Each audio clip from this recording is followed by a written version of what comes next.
figured I'd make a quick update on my CRV. It's changed a little bit since last time. I just got it Rhino line today. You can see,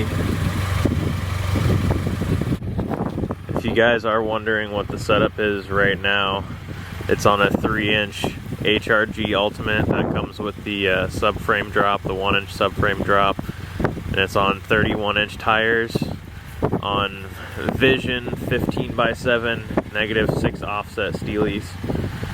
And actually it looks really good, but we're going to be going bigger here soon and might get some different Vision wheels or maybe some fuel wheels on it.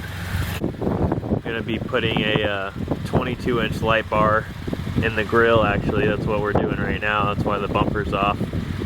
So hopefully I can see a little bit better at night. I do have the 12,000 lumen LED headlights, but they really don't just have that range. They don't have high beams on them. So I'll be fabbing that up this weekend, then putting back on the bumpers.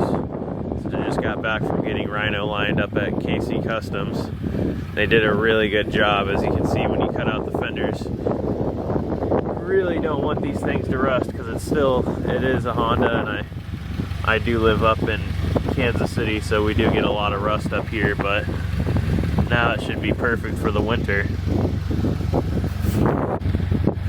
If you guys are up in the area, it is a good place to get anything you can think off-road done or Rhino lining done up in the Northland in Kansas City. And it turned out really good. I can't wait to throw on the bumpers and see what it looks like. I just wanted to make a quick video for you guys. I'll probably make 1 or 2 more videos on it here before I throw on the even bigger lift on it when it's coming out. So